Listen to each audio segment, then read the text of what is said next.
Hello. Hello, hello, hello. You can tell who your real friends are when you aren't popular. You can tell who means it when you're not popular. You can tell who's going to hold a sign for you when it don't seem like you're going to win the fight when you're not popular. I like to say last week for a short time I wasn't popular. I didn't do anything egregious. I didn't do anything my health teacher hadn't taught me I couldn't say. But I said something that people used to try to hurt this campaign. And I fully expected to get a call from the senator and say, hey, Mike, I thank you for your work. I appreciate you, but this is where our relationship ends.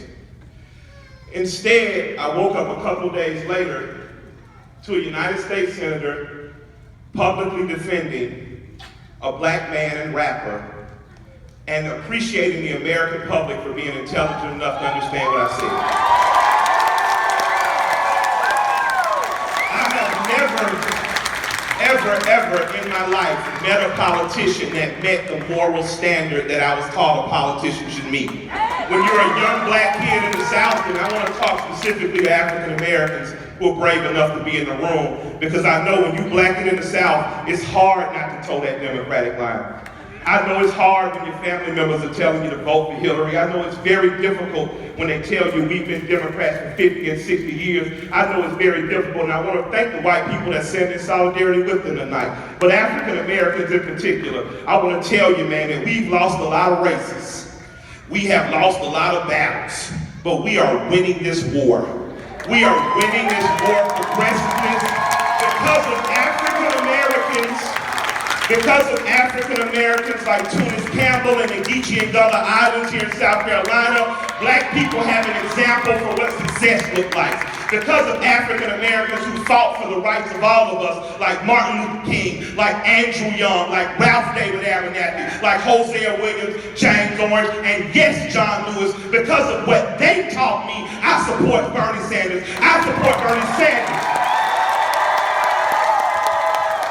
I support Bernie Sanders because as a teenager, when I met John Lewis told me to be brave in the spite of being unpopular. He told me to be bold when your parents tell you no. He told me there's a 19 and 20-year-old African-American child. He bucked older African-Americans and he say, I will not sit quietly. I will not accept segregation. I will march across that bridge onwardly, boldly. I will do that and they will feel my fire. So I'm saying to African Americans today, if your leader tells you you're wrong, keep walking.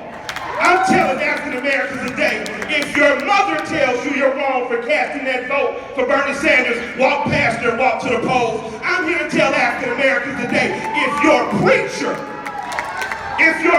dares to stand in a pulpit and tell you to vote for anybody besides Bernie Sanders, I want you to ask him, what would Jesus really do?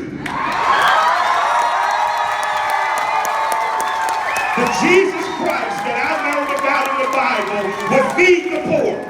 The Jesus Christ that I learned about in the Bible would educate the uneducated. The Jesus Christ that I learned about in my Bible, in black church on Sunday, would say you vote for the person who has the moral character to bring us out of the mire we are in. He would vote for Bernard Sanders.